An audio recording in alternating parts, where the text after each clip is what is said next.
Hello everyone, good morning, welcome back to my channel. আশা করি তোমরা সবাই খুব ভালো আছো, আমিও ভালো আছি। আজকে হচ্ছে শুক্রবার, বাজে সকাল 11:30। এখন থেকে তোমাদেরকে সাথে নিয়ে আজকের ব্লগটা শুরু করছি। সকালে ঘুম থেকে ওঠার পরে বাসি কাজকর্মগুলো সেরে ঘরে রান্না বান্না সব কিছু কমপ্লিট করা হয়ে গেছে। মামাম খাওয়া দাওয়া করে ইউনিভার্সিটি চলে গেল, ওর আজকেও পরীক্ষা আছে। তারপরে আমি ঘর বারান্দাগুলো প্রত্যেক দিনের মতো মুছে পরিষ্কার করে নিচ্ছি। টাইটেল আর থাম্বনেল দেখে তো বুঝতেই পেরেছো এটা ডেলি ব্লগ নয়।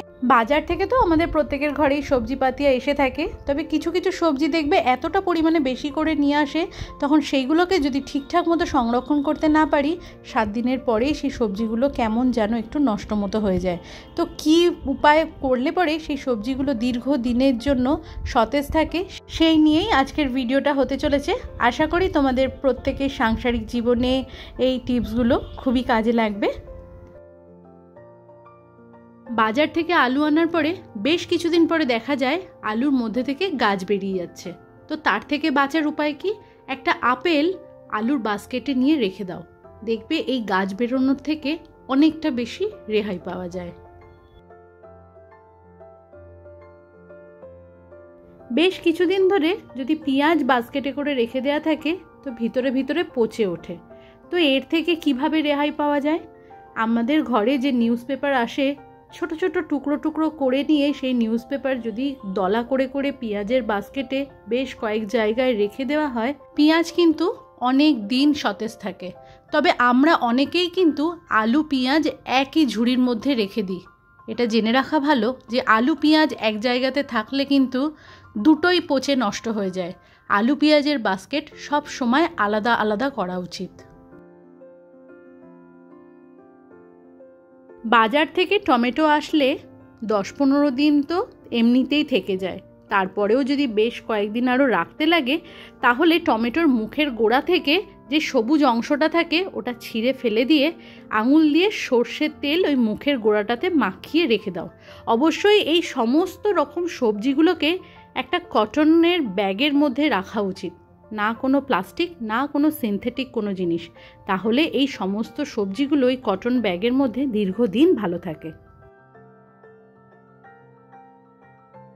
বেশ কিছুদিন ফ্রিজে যদি বেগুন থেকে যায় তাহলে দেখবে বেগুনের বাইরের যে স্কিনটা আছে সেটা কেমন যেন কুঁচকে যায়। বেগুনের গায়ে সর্ষের তেল মাখিয়ে বেগুনটাকে ফ্রিজে স্টোর করো, অনেক দিন পর্যন্ত বেগুন সতেজ থাকে। তোমরা যে সকল আমার নতুন বন্ধু আছো আর এই মুহূর্তে আমার এই ব্লগটা দেখছো, এই ব্লগের কোথাও যদি কোনো কিছু ভালো লেগে থাকে তাহলে চ্যানেলটি সাবস্ক্রাইব করে তোমরা আমার পাশে থাকতে পারো। আর তোমরা যারা অলরেডি এটা করে ফেলেছো তোমাদের সকলকে জানাই অসংখ্য ধন্যবাদ। বাজার থেকে কাঁচা লঙ্কা আনার পরে আমি এখানে যত রকম সবজি দেখাচ্ছি প্রত্যেকটা সবজি কিন্তু বাজার থেকে আনার পরে ভালো করে ধুয়ে শুকিয়ে নিতে হবে, তারপরেই কিন্তু ফ্রিজে স্টোর করতে লাগবে। কাঁচা লঙ্কা আনার পরে ধুয়ে ভালো করে শুকিয়ে নিয়ে আগে আমি বোঁটাটা ছাড়িয়ে নিয়ে এরকম কন্টেনারের মধ্যে তলায় একটা টিস্যু পেপার দিয়ে তারপরে কাঁচা লঙ্কাটা রেখে ওপর দিয়ে আর একটা টিস্যু পেপার ঢাকা দিয়ে দিতাম। বেশ কিছুদিন পরে, ধরো 15-20 দিন পরে দেখতাম কাঁচা লঙ্কার মুখের গোড়ার ওখান থেকে পচে উঠছে। এখন আমি কি করি?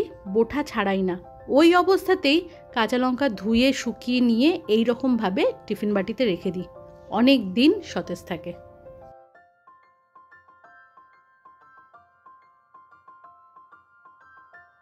গরমকালে বাজার থেকে প্রত্যেকের ঘরে লেবু আনা হয়। পাতি লেবু, কাগজি লেবু, গন্ধরাজ লেবু। লেবু জল খাই, ডালেতে লেবু চিপে খাই, মাছের ঝোল, মাংসের ঝোলে লেবুর ব্যবহার সর্বত্র। তো এইরকম বেশি করে যদি লেবু নিয়ে আসা হয়, আমার হাতের কাছে গন্ধরাজ লেবু ছিল, সেটা দিয়ে তোমাদেরকে দেখাচ্ছি। ভালো করে সর্ষের তেল মাখিয়ে এয়ারটাইট কন্টেনারের মধ্যে রেখে দাও, দীর্ঘদিন লেবু সতেজ থাকবে।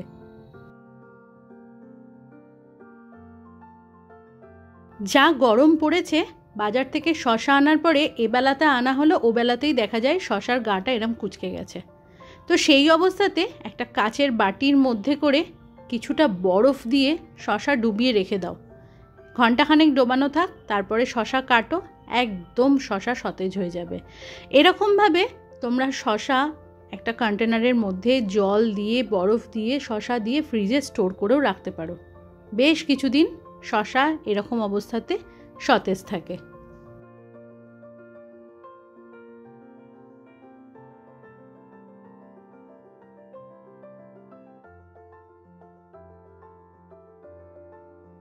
তোমরা যারা আমার পুরনো বন্ধু আছো তোমাদের সাথে আমি আগেও শেয়ার করেছি আদা বেশি করে আনলে পরে কিভাবে স্টোর করা হয়।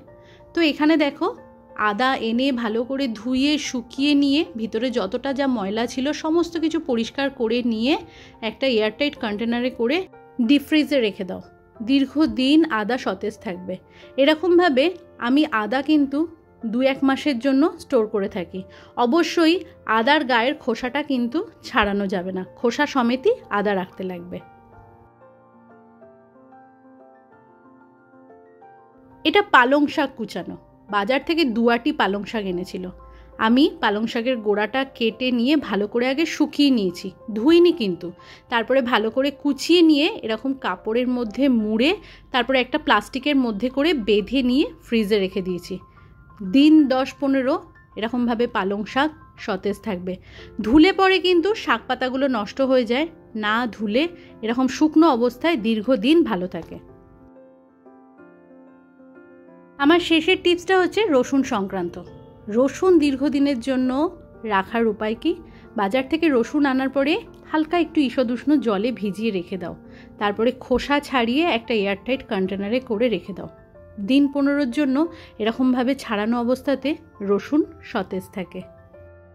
তো বন্ধুরা, আজকের ভিডিওটা এখানেই শেষ করছি। তোমরা ভালো থেকো, সুস্থ থেকো। দেখা হচ্ছে তোমাদের সাথে নেক্সট ব্লগে। ততক্ষণের জন্য টাটা।